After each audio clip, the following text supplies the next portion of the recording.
Just like in a regular face-to-face class, we have syllabus day as well. I just want to kind of walk you through some of the essential parts of the syllabus and like what this class is going to be about.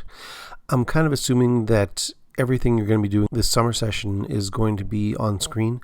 So, I'm not expecting that you're going to have this stuff all printed out. Most of the day-to-day work is going to be posted on Blackboard and kept updated there. I'll send out emails as well to sort of prod you along, but I'm going to try to only send emails 2 or 3 times a week rather than like every time I make an update. So we'll have different mechanisms on Blackboard for you to be able to keep track of like where the changes are and that kind of thing. So just the basics. My name's Eric Dewar. I'm Associate Professor of Biology.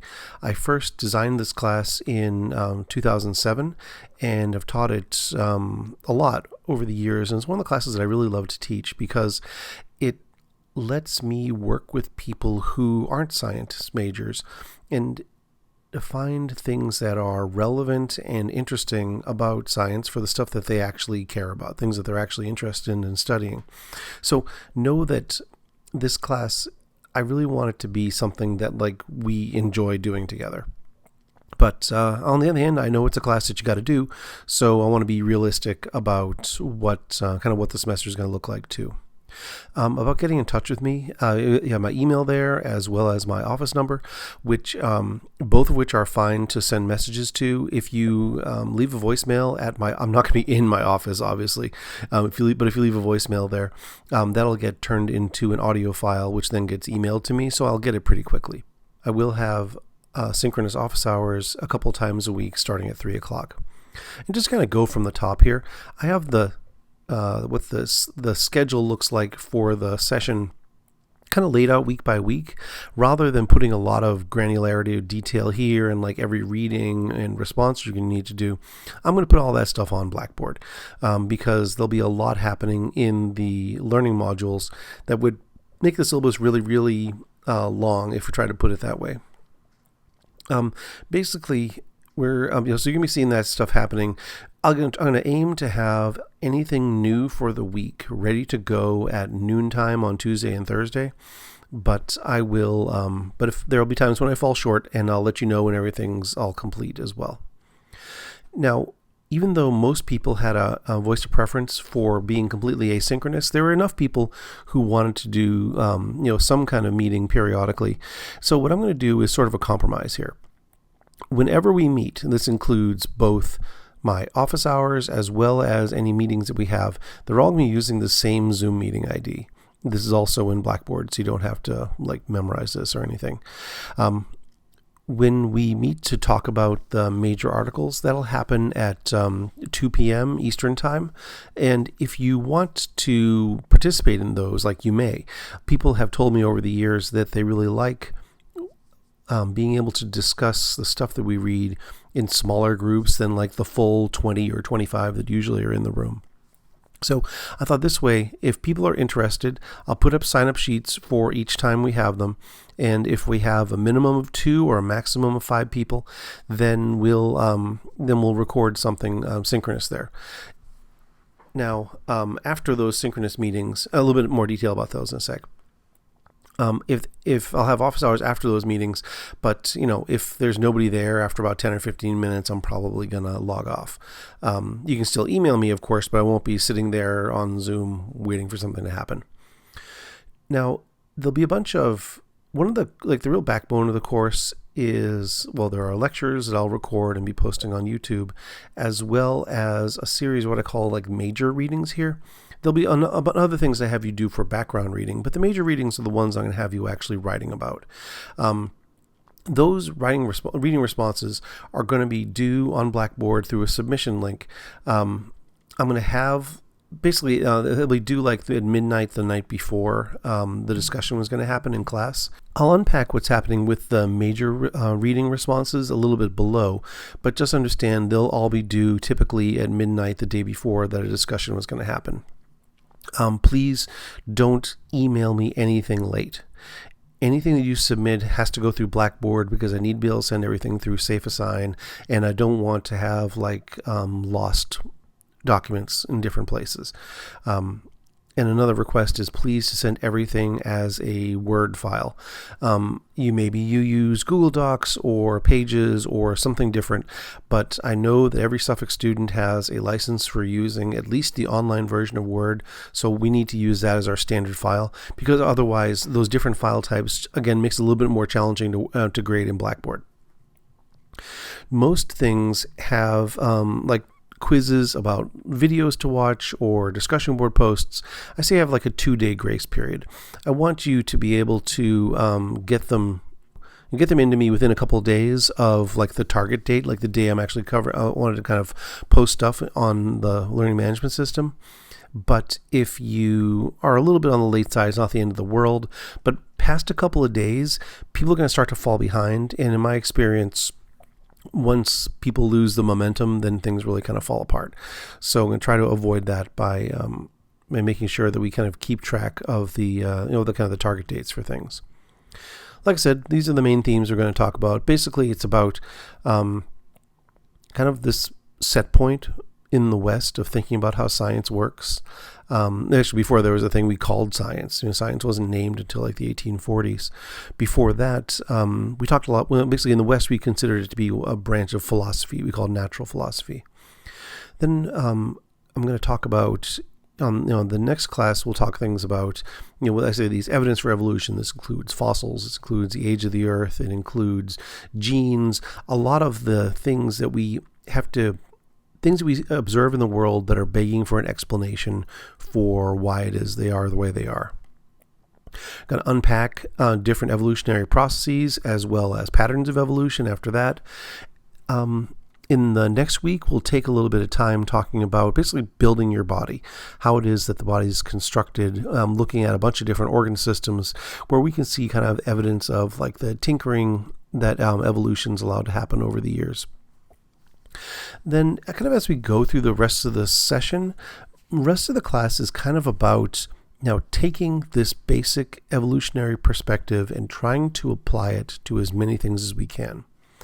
This why are you like this section is thinking about, why do we sleep like we do? Why is it, how do we pick the mates that we choose to be with?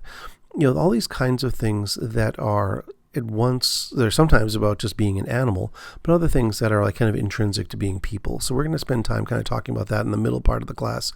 And then, and as we kind of go through the end, talking about how we can connect this idea to different fields of inquiry that we actually study. So if you're a humanities major, if you're a business major, how it is this kind of evolutionary thought or scientific thinking in general is going to be something that you're going to be able to apply to what you're doing in like the rest of your life. So really, I think of evolution as an explanation for lots of different kinds of processes that we encounter as people. And our main task in this class is to look for that kind of relevance. Let me go through a little bit more of the syllabus here. Here's the usual boilerplate, where we're going to meet, where the which is basically going to be online, except for the synchronous stuff, course description, engagement hours, blah, blah. There's nothing for you to buy for this class with the exception of Netflix. If you don't subscribe, I know most people do, but for the people who don't subscribe to Netflix, go ahead and get access to it somehow for the next couple of months. When we're talking probably maybe a total of like $20 in outlay, because a lot of the videos I'm going to show are either ones that I create or ones that are on YouTube, but I also want to be able to have access to, let's allow you to watch stuff that's on Netflix as well, because there's some things that I just want you to have in your head, whether we deal with it, super formally in class, or if I just want you to, have something to kind of watch so that you can have a wider set of examples that we can pull from when we're in class. There are goals and objectives, like my dreams for this course, as well as the requirements that a STE course has at Suffolk. I'm not going to read these to you, but you've seen these before. Let's talk about where the grades come from. So I really do believe that this is a class about thinking, where we formulate our ideas by writing them and by talking with one another. So I'm going to try a bunch of different ways to let us work with these different ideas of the course. First, They'll be relatively like low money, simple quizzes that'll be following the lecture videos. They're going to be multiple choice on Blackboard just to make sure that the just kind of got like what the main points of the videos were. And are able to do like some basic application of them. We're going to have them, do a couple days after the topics are covered in Blackboard. I'll probably have it set so you get like a couple tries at it in case you have some kind of equipment fail. But this is not the kind of thing where you just keep on submitting different answers until you get everything right. That I'm not like worried about people who aren't getting the answers right after watching one video one time. What I want to make sure is that you're basically that you're keeping track with stuff. So I'm mainly going to be grading these like based on completion, but you have to do make sure you actually do them and don't just kind of click through any old answers, because that's going to look obvious like you don't really care about it. There are going to be 7 what I call major readings that we're actually going to do responses for. And these responses are going to be relatively short, a couple pages, but everybody should aim for about 500 words. I don't know what typeface you use or something, but 500 words represents about the amount of thinking that I have in mind. A good response, like I say here, should describe and elaborate on one new insight that you gained from the reading. Now, I'm not looking for a recap of the article. What I want you to do is to focus on something interesting that caught your eye and explain why it's interesting and explain how it's connected to something else from the rest of your life. And I'll also have examples of what good responses look like on Blackboard, so you can sort of see what the score is there. The idea here is that I would like them in time for the day that we're going to be talking about it. So basically after about 3 o'clock on the day that we're going to discuss an article, that's really when I want to see the work be completed. The way we're going to do the discussions, I mentioned a little bit above, but the idea is we're going to have a synchronous meeting for people who opt in to do so. If we have sufficient numbers, then what we'll do is the people who want to meet face-to-face, we will from like 2 to probably 2:30, 2:45. I'll record that Zoom session and then post it in the discussion board. Now, in the discussion board, people who didn't participate in that live meeting can watch that video, and you can respond to the ideas that people brought in there, or start threads in the discussions for your own insights that you want to talk about, and kind of respond back and forth to one another there. For people who do the live meeting, you don't have to submit to the discussion board. For people who didn't do the live meeting, or basically if nobody does a live meeting, if there's a week, or if people just decide they don't want to do it, that's where the discussion is going to be happening, is on the online board. So I hope that'll be like understandable for people. But basically, I want to make sure that it's like a similar amount of time and a similar kind of like on your feet level that happens for everybody. And I have like the standards for how I grade stuff in here as well. There'll be other, like what I consider like background readings maybe there'll be something from Scientific American, or there'll be podcasts that I'll have you listen to, or other readings that I find online, or simulations to be done. There are discussions to be included there. Then I'd like those to be, those are going to happen in like their own threads, but they're not going to require like the 500 word responses like the major readings will. Then finally, at the end of the semester, there's like a final assignment. And now what the shape of this is going to actually be is going to depend a little bit on kind of where this session goes. But basically I want it to be kind of a synthesis of new stuff that you learned in this class. This might mean that it's about, you want to engage with scientific ideas, or you want to, or it might be that we want to apply it to a particular reading. I don't know how this is going to go yet, because it depends on, every time I run this class, it's a little bit different. So we're going to leave the actual topic of this kind of open-ended at this point. Here's where the grades come from. Online quizzes, again, because I'm mainly looking for like completion. This is relatively low money. A lot of the grade is coming both from the responses that you write, the discussions that you put for the background reading, as well as the discussions that go on for the major readings. And then the final paper is kind of thrown in there as well. I think those numbers all add up correctly. Oh no, they don't, do they? Okay, good. So this will, and that's where like the grades are going to come from. I don't want anybody to get hung up on grades in the class, though. This is like easy for a professor to say, but this isn't the kind of class where I have it set up where I'm expecting a lot of people to fail. The only people who don't do the way that they want in this class are people who kind of fall off the map. People who don't submit work, or don't participate in discussions. Those are the people who tend to get lower grades than what they want. But this isn't the kind of class where I expect a lot of people to wash out. Other stuff about the course policies. There are, of course, the universal course policies that you can find on Suffolk.edu or using this link here. And I kept the link in the actual syllabus, of course, because it's clickable on the Word doc. So the usual stuff goes there. I take academic integrity really seriously. I've been the chair of the Academic Misconduct Committee for a couple of years now, and it's really embarrassing to have one of my students show up in front of this committee. So, just understand, none of this is like high stakes work. None of this is, I don't want you to think that you have like a low probability of doing well in this class.